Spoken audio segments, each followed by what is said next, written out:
Você aí já percebeu que quando você estuda e no dia seguinte não consegue reter nada? Pois é, eu, Jéssica, quando estudava para medicina, eu descobri que no primeiro ano eu estudava com pouca estratégia e de mais dificuldade. Então eu tinha muita dificuldade porque eu não sabia estudar da forma correta. E depois de muito cursinho, anos de cursinho, estudando para medicina, eu vou contar para vocês aqui como que foi minha estratégia estudando para a área de medicina. Esse método de estudo vai te ajudar a como se organizar, como revisar sem esquecer, como usar ferramentas ao seu favor. Então fica nesse vídeo para entender tudo como que eu estudei da forma certa. Primeiro de tudo, já vou dar logo a primeira dica que é essencial. Google Agenda. Gente, sem organização vocês não vão conseguir estudar de forma eficaz. Ou seja, vou supor no meu caso, a minha faculdade era método PBL. Então, por exemplo, tutoria. Isso é uma matéria. Então, eu colocava lá no Google Agenda. Revisar a tutoria SP 2.1. Pronto, acabou. Eu precisava revisar isso tal dia, segunda-feira, às 8 horas, por exemplo, da manhã. Então, eu fazia dessa forma. Porque senão, gente, sem organização fica bagunçado, porque você esquece de revisar as coisas. Então, Google Agenda é muito importante. Segundo passo, Notebook LM.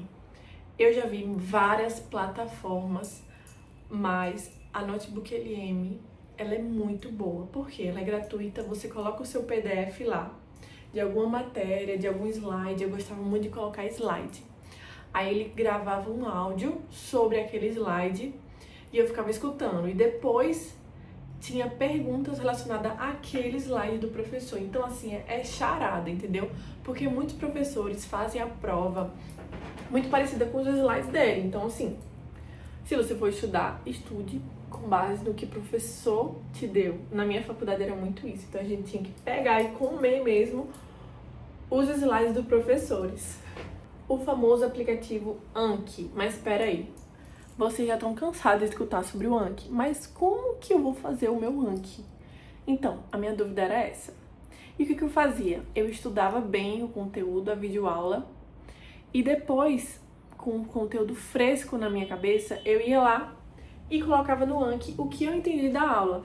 Ou seja, eu montava perguntas sobre aquela aula. E eu colocava lá no meu Anki. E eu criava perguntas sobre isso. Então, assim, é muito bom fazer dessa forma também. Não copiar só do que o professor colocou uma questão lá e você foi, copiou e colocou no Anki. Pra mim, não funcionava dessa forma. Então, eu, Jéssica, fazia assim. Construía a base da pergunta do Anki com as minhas... o meu conhecimento prévio daquela videoaula ou daquela aula do professor. Então, faz muita diferença você pegar a pergunta que você já está em mente na sua cabeça. O que é metabolismo energético? Sei lá, como é o ciclo de Krebs, como é o ciclo da glicose. E aí você colocar com suas palavras o que você entendeu.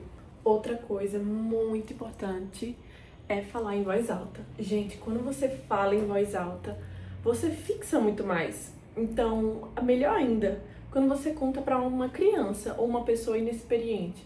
Sei lá, eu contava para minha mãe como é que funcionava a glicose no corpo. Então, assim, eu acho que é essencial a gente explicar para pessoas leigas no assunto, porque isso, ela vai te perguntando, vão dialogando, seja um amigo, alguém que você possa falar abertamente sobre o assunto. Isso vai te fixar muito mais, porque a dúvida dela pode ser uma dúvida sua. Então você vai lá e os dois vão se ajudando, ela vai conhecendo mais sobre o assunto e você vai aprendendo. Então, assim, não é balela, não é bobagem. Explique pra alguém, se possível uma criança, melhor ainda. Resumindo tudo, fale em voz alta, faça a revisão espaçada, use o Notebook LM e use o Google Agenda para sua organização. Gente, é crucial. Resumindo do vídeo, é isso. É mega importante. E foi assim que eu consegui estudar para medicina de forma eficiente. Então, se esse vídeo te ajudou, comenta aqui Anki, que eu vou fazer um vídeo depois falando e mostrando como é que eu faço meus flashcards passo a passo. E foi esse o vídeo, espero que tenham gostado, já sigam o canal. Beijão da Jessie Lopes. E até a próxima!